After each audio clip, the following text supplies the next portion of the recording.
Hello friends, welcome to Vasu GS centre. आज की इस वीडियो में हम लोग अप्रैल मंथ के सभी महत्वपूर्ण करंट अफेयर क्वेश्चन को करने वाले हैं, तो वीडियो के लास्ट तक बने रहिए। और दोस्तों, अगर चैनल पे नए हैं तो चैनल को सब्सक्राइब कर जितना ज़्यादा से ज़्यादा हो सके वीडियो को शेयर जरूर करें। किसी भी तरह के क्वेरीज के लिए आप हमारे इस दिए गए नंबर पे कॉन्टेक्ट कर सकते हैं। ठीक है, चलिए बढ़ते हैं आज के पहले क्वेश्चन की ओर। और आज का पहला क्वेश्चन आपके स्क्रीन पर, और पहला क्वेश्चन जो है वो पूछ रहा है कि विश्व बौद्धिक संपदा दिवस कब मनाया जाता है। तो प्रत्येक वर्ष विश्व बौद्धिक संपदा दिवस दोस्तों 26 अप्रैल को मनाया जाता है। कब मनाया जाता है? तो 26 अप्रैल को। तो पहला क्वेश्चन का जो ऑप्शन सी है वो सही होगा। तो चलिए विश्व बौद्धिक संपदा दिवस के बारे में और भी डिटेल में कुछ हम लोग समझ लेते हैं। और प्रत्येक वर्ष ये 26 अप्रैल को मनाया जाता है, इस बात को आप ध्यान में रखेंगे। सबसे पहली बार जो यह कार्यक्रम की स्थापना जो है वो 2000 ईस्वी में शुरू हुई थी। इट मींस विश्व बौद्धिक संपदा संगठन द्वारा सबसे पहला विश्व बौद्धिक संपदा दिवस 2000 ईस्वी में मनाया गया था, और वह डेट था 26 अप्रैल 2000 ईस्वी को। ठीक है, तो इस क्वेश्चन से इतना आप याद रखेंगे। बढ़ते हैं नेक्स्ट क्वेश्चन की ओर। और नेक्स्ट क्वेश्चन में क्या है कि हाल ही में दुनिया का सबसे सस्ता पासपोर्ट किस देश का बना है। तो हाल ही में दुनिया का सबसे सस्ता पासपोर्ट जो बना है वो किसका बना है? तो यूएई का बना है। ऑप्शन सी का सही, मतलब क्वेश्चन नंबर 2 का ऑप्शन सी जो है वो सही जवाब हो जाएगा। अब चूंकि दुनिया का सबसे सस्ता पासपोर्ट वाला देश यूएई बना है, तो आइए यूएई के बारे में और भी कुछ इंपॉर्टेंट प्रश्न को हम लोग जान लेते हैं। जैसा कि आप यहाँ पे पहला में ही देख पा रहे होंगे कि दुबई दुनिया की पहली एयर टैक्सी सेवा शुरू करेगी। मतलब दुबई एक लौता एक ऐसा देश होगा जो एयर टैक्सी सेवा शुरू करने जा रहा है। सेकंड, अगर आप देखेंगे तो यूएई ने आनंद कुमार को गोल्डन वीजा दिया है। हाल ही फिलहाल यूएई ने आनंद कुमार को क्या दिया है? तो गोल्डन वीजा दिया है। थर्ड पॉइंट को अगर आप देखेंगे तो भारत सरकार यूएई में भारत पार्क बनाने की योजना बना रही है। इट मींस भारतीय सरकार ने यह डिसाइड किया है कि यूएई में भारत पार्क को बनाया जाएगा।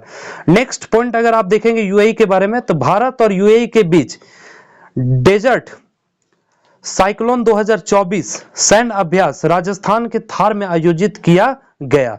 तो ये क्वेश्चन बहुत ही महत्वपूर्ण है, इस क्वेश्चन को आप लोग याद रखेंगे। नेक्स्ट जो और भी महत्वपूर्ण पॉइंट्स है उसको भी मैं आप सबको बता देता हूं। जैसे प्रधानमंत्री मोदी ने अबू धाबी में बीएपीएस हिंदू मंदिर का उद्घाटन किया। तो प्रधानमंत्री मोदी जी ने अबू धाबी में, अब अबू धाबी कहां पड़ता है? तो यूएई में ही पड़ता है। वहां पे उन्होंने बीएपीएस हिंदू मंदिर का उद्घाटन किया है। अगला जो इसका पॉइंट है वो है दुनिया के सबसे बड़े सिंगल साइट सौर ऊर्जा संयंत्र का उद्घाटन यूएई में किया गया है। यह भी बहुत महत्वपूर्ण प्रश्न है। और फिर सीबीएसई से रिलेटेड भी एक बहुत ही महत्वपूर्ण पॉइंट है कि सीबीएसई यूएई में नया प्रशासनिक कार्यालय खोलेगा।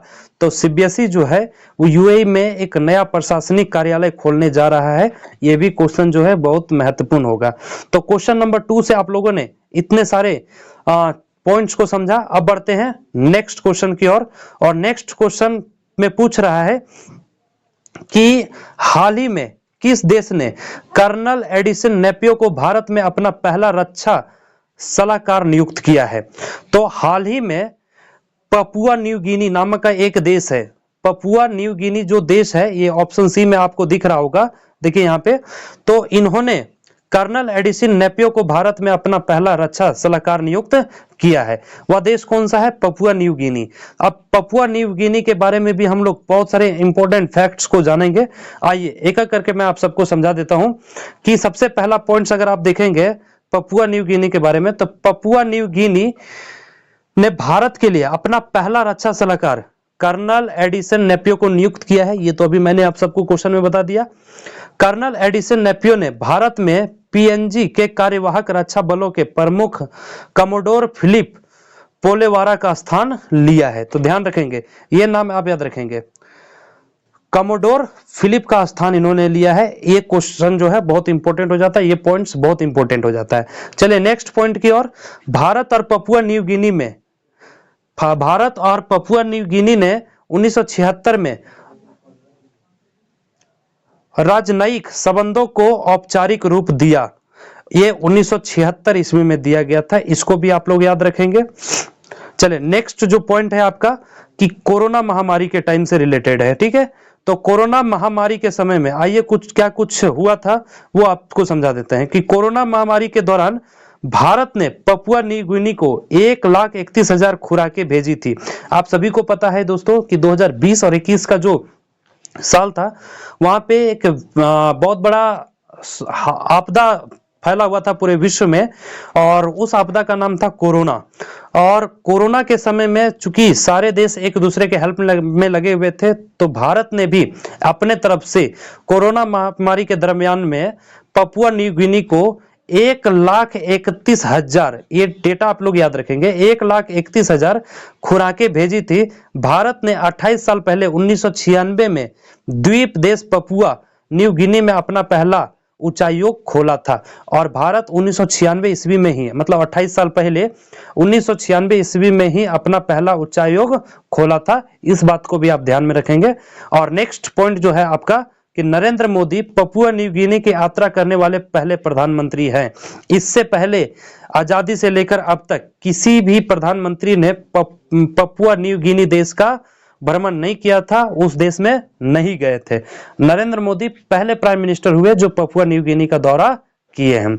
अगला पॉइंट, इससे पहले राष्ट्रपति प्रणब मुखर्जी ने 2016 में इस देश का दौरा किया था। तो अगर प्राइम मिनिस्टर से पहले देखा जाए तो राष्ट्रपति, इससे पहले जो राष्ट्रपति कौन थे, तो प्रणब मुखर्जी 2016 में पपुआ न्यू गिनी का दौरा किया था। और ये भी पॉइंट जो है बहुत ही इंपॉर्टेंट हो जाता है। तो इस प्रश्न से आप लोगों ने इतना कुछ जाना, और अब बढ़ते हैं नेक्स्ट प्रश्न की ओर। अगला सवाल आपके स्क्रीन पर, और अगला सवाल जो है वो क्या कहा जा रहा है इसमें ध्यान से पढ़ेंगे। हाल ही में विश्व मलेरिया दिवस 2024 कब मनाया गया है? तो हाल ही में विश्व मलेरिया दिवस जो है वो कब मनाया गया है? तो इसका सही जवाब हो जाएगा 25 अप्रैल को मनाया जाता है। प्रत्येक वर्ष वर्ल्ड मलेरिया डे 25 अप्रैल को मनाया जाता है। 25 अप्रैल को प्रत्येक वर्ष विश्व मलेरिया दिवस के रूप में मनाया जाता है। अब चूंकि प्रत्येक वर्ष ये मनाया जाता है, तो आइए इससे कुछ इसके बारे में हम लोग जान लेते हैं, इसके फैक्ट्स के बारे में जान लेते हैं, इससे कुछ महत्वपूर्ण पॉइंट्स को हम लोग समझ लेते हैं। देखिए, जैसा कि अभी आप सबको हमने बताया कि 25 अप्रैल का वह डेट है जब पूरा विश्व मलेरिया दिवस को मना रहा होता है। तो 25 अप्रैल इसका डेट रखेंगे, याद रखेंगे। उसके बाद वर्ल्ड मलेरिया डे 2024 का थीम इस बार क्या था, यह भी प्रश्न आपसे पूछा जा सकता है। तो इसका जो थीम था, accelerating the fight against malaria for more equitable world, ये इसका थीम था इस बार का। इसको अगर हिंदी में देखेंगे, अधिक न्याय संगत दुनिया के लिए मलेरिया के खिलाफ लड़ाई को तेज करना, ये इसका मतलब 2024 का मलेरिया डे का थीम था। इस चीज को आप याद रखेंगे। क्लियर? चलिए अगला जो पॉइंट है वो अगला पॉइंट आपके स्क्रीन पर, ऑक्सफोर्ड यूनिवर्सिटी ने R21 नामक एक वैक्सीन विकसित की है। मतलब मलेरिया को जड़ से खत्म करने के लिए सभी गवर्नमेंट ने, सभी देश ने अपने अपने तरीके से प्रयासरत है और कोशिश कर रहे हैं। इसी बीच जो ऑक्सफोर्ड यूनिवर्सिटी है, ठीक है, ये जो ऑक्सफोर्ड यूनिवर्सिटी है, उन्होंने R21 नामक एक वैक्सीन को विकसित किया है, और ये मलेरिया को खत्म करने के लिए एक बहुत ही अच्छा साबित हो सकता है। अगला पॉइंट, इस वैक्सीन को घाना और नाइजीरिया ने अपने देशों में इस्तेमाल की मंजूरी भी दे दी है। तो कौन सा वैक्सीन? R21 वैक्सीन को किस किस देश ने इसको मंजूरी दे दी है? तो घाना और नाइजीरिया, ये दोनों ने अपने अपने देशों में इसके इस्तेमाल को लेकर मंजूरी दे दिया है। इसका निर्माण सीरम इंस्टीट्यूट ऑफ इंडिया द्वारा किया जा रहा है। भारत में अगर इसका निर्माण देखा जाए तो सीरम इंस्टीट्यूट ऑफ इंडिया के द्वारा किया जा रहा है, ताकि यहां भी मलेरिया का एक प्रॉपर ट्रीटमेंट हो सके और इसको जड़ से खत्म किया जा सके। ठीक है, तो इस क्वेश्चन से इतने पॉइंट्स को आपने देखा। अब बढ़ते हैं नेक्स्ट क्वेश्चन की ओर, क्वेश्चन नंबर 5। क्वेश्चन नंबर 5 में क्या करा है? हाल ही में पहला महासागर दशक सम्मेलन 2024 कहां आयोजित हुआ है? तो हाल ही में पहला महासागर दशक सम्मेलन 2024 स्पेन में आयोजित हुआ है। अब चूंकि यह स्पेन में आयोजित हुआ है, तो आइए इसके बारे में भी हम लोग डिटेल में समझ लेते हैं। पहला महासागर दशक सम्मेलन अप्रैल 2024 के दूसरे सप्ताह में बार्सिलोना स्पेन में आयोजित किया गया है। मतलब अगर पूछा जाएगा कि स्पेन के किस जगह पे ये आयोजित किया गया है तो बार्सिलोना में। इसका आयोजन स्पेन के सरकार ने यूनेस्को के अंतर सरकारी महासागरीय आयोग के साथ मिलकर किया है। ये भी आप याद रखेंगे। पहला महासागर दशक तटीय शहर सम्मेलन 2025 में चीन के किंगदाओ शहर द्वारा आयोजित किया जाएगा। तो 2024 में आपने देखा कि स्पेन के बार्सिलोना में आयोजित हुआ है, लेकिन अगर आपसे पूछा जाएगा कि 2025 में कहां आयोजन किया जाएगा, तो इसका आयोजन किया जाएगा किंगदाओ शहर, जो कि चीन में पड़ता है। बढ़ते हैं नेक्स्ट क्वेश्चन की ओर, क्वेश्चन नंबर 6। चलिए क्वेश्चन नंबर 6 में जो क्वेश्चन पूछा गया है कि भारतीय रिजर्व बैंक आरबीआई ने किस बैंक को नए क्रेडिट कार्ड जारी करने और ऑनलाइन ग्राहक प्राप्त करने पर तुरंत रोक लगाने का निर्देश दिया है।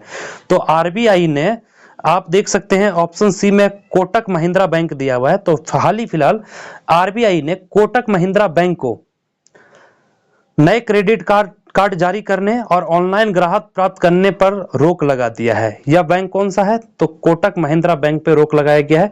तो आइए इसके बारे में और भी डिटेल में मैं आप सबको समझा देता हूं। निजी क्षेत्र के अग्रणी भारतीय बैंक कोटक महिंद्रा को भारतीय रिजर्व बैंक ने अपने ऑनलाइन और मोबाइल बैंकिंग चैनलों के माध्यम से नए ग्राहक को जोड़ना बंद करने का आदेश दिया है। मतलब अब कोटक महिंद्रा बैंक जो है वो ऑनलाइन के जरिए नए ग्राहक को, नए कस्टमर को ऐड नहीं कर सकते हैं। ये चीज पे आरबीआई ने क्या कर दिया है? रोक लगा दिया है। ऑनलाइन जो मोबाइल बैंकिंग है इस पे भी उन्होंने अभी रोक लगा दिया है। आरबीआई ने 24 अप्रैल 2024 को अपना निर्देश जारी किया था। अब चूंकि कोटक महिंद्रा पे इन सारी चीजों पे रोक लगा दिया गया, कोटक महिंद्रा बैंक पे, तो यह जो निर्देश है वो आरबीआई के द्वारा कब जारी किया गया था? तो 24 अप्रैल 2024 को जारी किया गया था। क्लियर? आरबीआई ने बैंक प्रौद्योगिकी प्लेटफॉर्म के बारे में चिंताओं के कारण कोटक महिंद्रा बैंक को नए क्रेडिट कार्ड जारी करने से रोकने के लिए भी कहा है। अब देखिए कोटक महिंद्रा बैंक को जो है वो नए क्रेडिट कार्ड जारी करने से भी रोक लगा दिया गया है ना, अपने कंडीशंस को ध्यान में रखते हुए। आगे अगला पॉइंट जो है वो बैंकिंग विनियमन अधिनियम 1949 के तहत आरबीआई के पास वाणिज्यिक बैंकों की निगरानी करने की शक्ति है। अब चूंकि ये 1949 के ही कानून के तहत है, इसलिए आरबीआई के पास ये पावर है कि किसी भी बैंक को वो निर्देश जारी कर सकता है। इसलिए उन्होंने हाल ही फिलहाल कोटक महिंद्रा बैंक को नए क्रेडिट कार्ड या फिर ऑनलाइन के माध्यम से नए कस्टमर को जोड़ने से अभी रोक लगाने का आदेश जारी कर दिया है। चलिए बढ़ते हैं नेक्स्ट क्वेश्चन, क्वेश्चन नंबर 7 की ओर। हाल ही में एयर इंडिया ने किस देश की ऑल निप्पॉन एयरवेज के साथ कोड शेयर समझौते पर हस्ताक्षर किया है? ऑल निप्पॉन एयरवेज के साथ कोड शेयर समझौता पर हस्ताक्षर किया है। तो इसका जो सही जवाब हो जाएगा वो आपका हो जाएगा जापान। ठीक है, इसका सही जवाब क्या हो जाएगा? जापान। अब चूंकि इसका ऑप्शन सी में जापान दिया हुआ है तो इसका ऑप्शन सी सही हो जाएगा। तो आइए इसके बारे में और भी डिटेल में कुछ आप सबको समझा देते हैं। हाल ही फिलहाल जापान में अगर देखा जाए तो 1000 वर्ष पुराना सोमिन शाही महोत्सव समाप्त हुआ है। ये हाल ही फिलहाल समाप्त हुआ है। 1000 वर्ष पुराना सोमिन शाही महोत्सव जो हाल ही फिलहाल मतलब अप्रैल के महीने में ही ये समाप्त हुआ है। जापान दुनिया का पहला लकड़ी का उपग्रह लॉन्च करेगा। देखिए ये क्वेश्चन दोस्तों बहुत महत्वपूर्ण क्वेश्चन है। दुनिया का सबसे पहला लकड़ी का उपग्रह लॉन्च करने वाला देश कौन होगा? जापान होगा। और जापान ने इसकी पूरी तरीके से तैयारी कर रखी है। बहुत जल्द जापान दुनिया का पहला लकड़ी का उपग्रह लॉन्च करने जा रहा है। जापान समुद्र के अंदर ज्वालामुखी विस्फोट के बाद नया द्वीप मिला है। मतलब जापान को समुद्र के अंदर ज्वालामुखी विस्फोट कराने के बाद नया द्वीप मिला है। हाल ही फिलहाल जापान ने समुद्र के अंदर ज्वालामुखी विस्फोट कराया था, जिसके बाद उन्हें एक नया द्वीप की जानकारी मिली है और इस पे वो अभी काम कर रहे हैं। इसरो जो इंडियन स्पेस रिसर्च ऑर्गेनाइजेशन है वो जापान की स्पेस एजेंसी की मदद से अगला चांद मिशन पूरा करेगा। चूंकि इसरो का सभी मिशन जो है वो शेड्यूल्ड है, तो इसलिए इसरो जो है अपने मिशन को सक्सेसफुल बनाने के लिए जापान के स्पेस एजेंसी की मदद ले रही है, और अगला जो इसरो का चांद मिशन है उसको पूरा करने के लिए ये जापान की जो एयर स्पेस एजेंसी है उसकी मदद ले रही है। अगला जो पॉइंट है वो जापान के याकोहामा में डांसिंग पिकाचू कार्यक्रम का आयोजन किया गया है। तो ये कहां किया गया है? तो याकोहामा, जापान का एक शहर है याकोहामा, जहां पे डांसिंग पिकाचू कार्यक्रम का आयोजन किया गया है। तो यहां तक समझ में आ गया आपको। चलिए बढ़ते हैं आज के 8वें क्वेश्चन की ओर। और 8वां क्वेश्चन में जो आपसे पूछा गया है बहुत ही इजी क्वेश्चन है। अगर आपने अप्रैल महीने के डेली करंट अफेयर के क्वेश्चन को देखा होगा तो ये सारे क्वेश्चंस का जवाब जो है आप इजीली दे पा रहे होंगे। हालांकि इस वीडियो के माध्यम से आपको बहुत सारी चीजें सीखने को मिल गई होगी। तो अगर वीडियो अच्छा लगा होगा तो आप हमें कमेंट करके जरूर बताएं, वीडियो को लाइक जरूर करें, और अगर चैनल पर नए हैं तो चैनल को सब्सक्राइब करना ना भूलें। और दोस्तों अगर वीडियो हेल्पफुल लगे तो वीडियो को जितना ज्यादा से ज्यादा हो सके शेयर जरूर करें, ठीक है। चलिए आज का जो 8वां क्वेश्चन और लास्ट क्वेश्चन है वो कह रहा है डाटा ट्रैफिक के मामले में दुनिया का सबसे बड़ा ऑपरेटर कौन बना है? तो डाटा ट्रैफिक के मामले में दुनिया का सबसे बड़ा ऑपरेटर जो है वो अब रिलायंस जियो बन चुका है।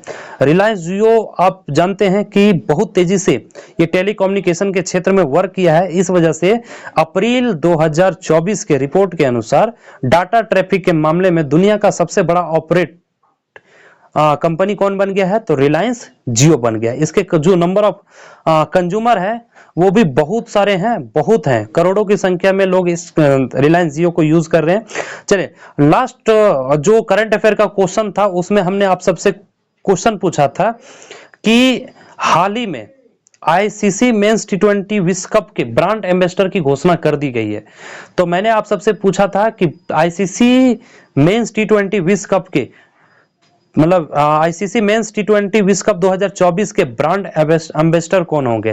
तो उसके जो ब्रांड एम्बेसडर होंगे वो होंगे उसेन बोल्ट। कौन होंगे? उसेन बोल्ट होंगे। ये आप प्रश्न याद रखेंगे। और आज के लिए आपका जो प्रश्न है वो है कि हाल ही में आईपीएल इतिहास में 200 विकेट लेने वाले पहले खिलाड़ी कौन बने हैं? तो हाल ही में आईपीएल इतिहास में आईपीएल में 200 विकेट लेने वाले पहले खिलाड़ी बनने वाले खिलाड़ी का नाम आप हमें कमेंट करके बता सकते हैं। और इसका पीडीएफ आपको हमारे टेलीग्राम ग्रुप में मिल जाएगा। टेलीग्राम ग्रुप का लिंक वीडियो के डिस्क्रिप्शन में हमने डाल रखा है, वहां से जाकर आप हमारे टेलीग्राम ग्रुप को ज्वाइन कर सकते हैं। साथ ही साथ आप ज्यादा जानकारी के लिए और इसी तरह के करंट अफेयर क्वेश्चन के लिए आप हमें व्हाट्सएप चैनल पे भी फॉलो कर सकते हैं, जहां पे डेली आपको करंट अफेयर के क्वेश्चंस करवाए जाते हैं, करंट अफेयर के क्वेश्चंस दिए जा सकते हैं, ताकि आपका जो एग्जामिनेशन की जो तैयारी है उसमें और भी मजबूती आ सके, और भी आप अच्छे ढंग से तैयारी कर सके और एग्जाम को क्वालिफाई कर सकें। तो अगर टेलीग्राम ग्रुप को आपने ज्वाइन नहीं किया है तो टेलीग्राम ग्रुप को ज्वाइन कर लें। व्हाट्सएप चैनल में भी आप हमें फॉलो कर लें। और भी किसी तरह का अगर कोई दिक्कत होता है तो आप हमें इस दिए गए नंबर पे भी कांटेक्ट कर सकते हैं। हमारा नंबर है 9661282838। ये हमारा नंबर है, या इस पे आप हमें कांटेक्ट कर सकते हैं, ठीक है। नंबर आपको हमारे इस पीडीएफ के शुरुआत में ही मिल जाएगा, वहां से भी आप हमारे नंबर को ले सकते हैं, ठीक है। तो अगर किसी तरह का कोई दिक्कत हो तो आप हमें कमेंट करके जरूर बताएं। तो मिलेंगे इसी तरह के नेक्स्ट नए करंट अफेयर के वीडियो के साथ। और करंट अफेयर के क्लासेस जो है आपके डेली चलाए जा रहे हैं। तो अगर आपने अभी तक क्लास को मिस किया है तो आप क्लासेस को जरूर देखें और डेली देखा करें। और जब मैं कुछ मंथ के लास्ट में इस तरह के जब क्वेश्चन लेकर के आता हूं तो पूरे महीने अगर आप तैयारी करेंगे तो इस तरह के क्वेश्चंस का आंसर करने में आपको किसी तरह को कोई दिक्कत नहीं होगी, ठीक है। तो चले मिलेंगे नेक्स्ट वीडियो में, तब तक के लिए जय हिंद दोस्तों।